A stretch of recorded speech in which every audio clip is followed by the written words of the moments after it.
자폐, ADHD와 같은 발달 지연 아이를 둔 부모님들 아마 오랜 시간, 몇 년의 시간에 걸쳐 많이 알아보시고 리서치도 해보셨을 거예요. 오늘은 이제 발달 지연을 일으키는 여러 원인이 되는 부분들 중 특정 부분, 특히 이제 뇌 발달에 꼭 필요하고 중요한 역할을 하고 있는 산소, 에너지 대사, 그리고 뇌에 일어나는 염증에 관해서 얘기를 해볼까 합니다. 알고 계신 정보들 쉽게 이해하는 데 도움이 많이 될 거예요.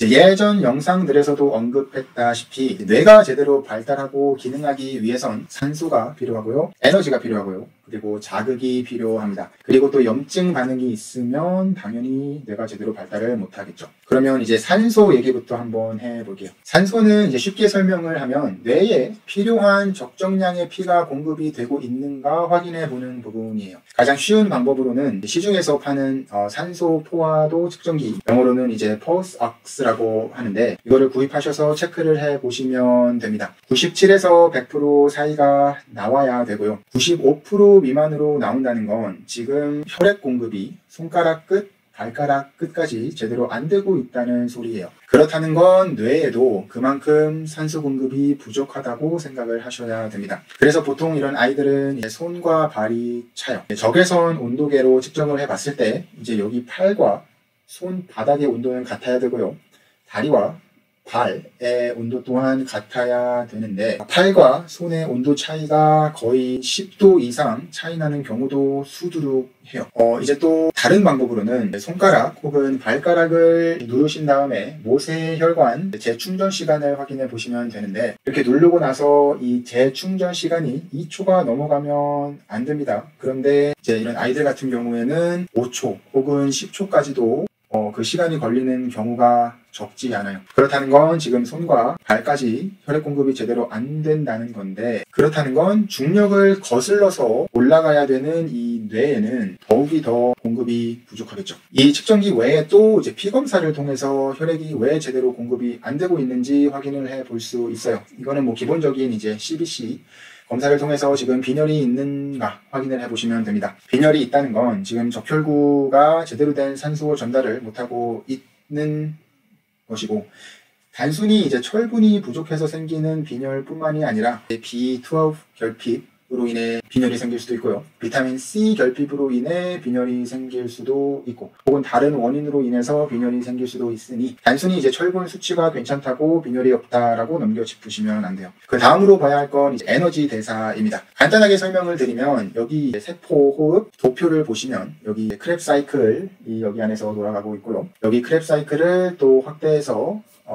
자세히 들여다보게 되면 이 미토콘드리아 대사 물질들이 이렇게 있어요. 이거는 이제 유기산 테스트를 통해서 확인을 해보시면 되는데 이 대사 물질들이 많고 적고의 상태에 따라 이 크랩 사이클이 효율적으로 잘 돌아가고 있는지, ATP라는 이 에너지를 잘 만들어내고 있는지 확인을 하실 수 있습니다. 이 크랩 사이클이 제대로 작동을 안 한다는 건 지금 필요한 ATP 에너지가 충분히 만들어지지 않는다는 소리이고, 바꿔 말하면 아이가 금방 지치거나 뭐 별거 하지도 않았는데 힘들어한다거나 이제 쉽게 짜증을 낸다거나 하는 여러 증상들이 보일 수 있습니다. 이 에너지 대사의 문제, 원인에 대해서는 여러 가지 이유가 있지만 특히 자폐 아이에게 흔하게 보이는 원인 중 하나는 캔디다 효모균 과잉 증식이 있어요. 이 캔디다 효모가 과잉 증식을 하게 되면 이 균이 이 크랩 사이클의 문제를 일으키게 돼요. 그래서 이제 대변을 통해서 이제 장내 미생물을 확인해 보는 것 또한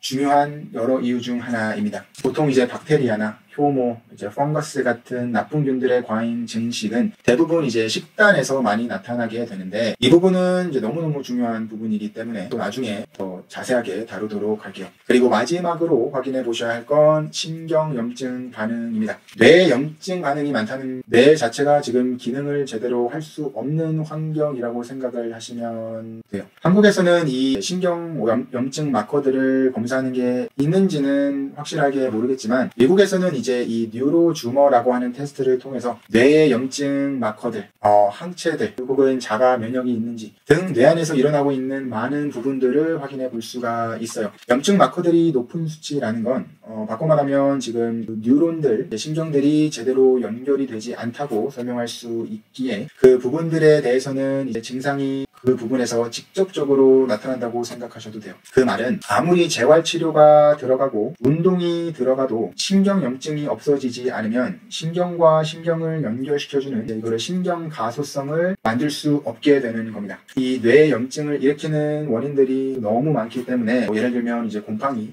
몰드가 있을 수 있고 중금속, 환경호르몬의 수치가 높을 수도 있고 그와 더불어 이제 간이나 심장의 해독 기능이 저하가 돼 있을 수도 있고 혹은 이제 뇌 장축을 통해서 이제 장내 미생물의 다양성 혹은 이제 균형이 무너져 있을 수도 있고 나쁜 균들의 과잉 증식 이 뇌에 염증을 일으킬 수도 있고 장내 벽들이 무너져서 이제 누수가 됐다면 뇌 벽 또한 약해져서 누수가 생길 가능성이 매우 높기 때문에 뇌로 들어가지 말아야 할 항원들이나 다른 이제 단백질 입자들이 들어감으로써 염증을 일으킬 수도 있는 등 여러 통로들이 있기 때문에 이 얘기만으로도 정말 하루 종일 얘기를 할 수 있어요.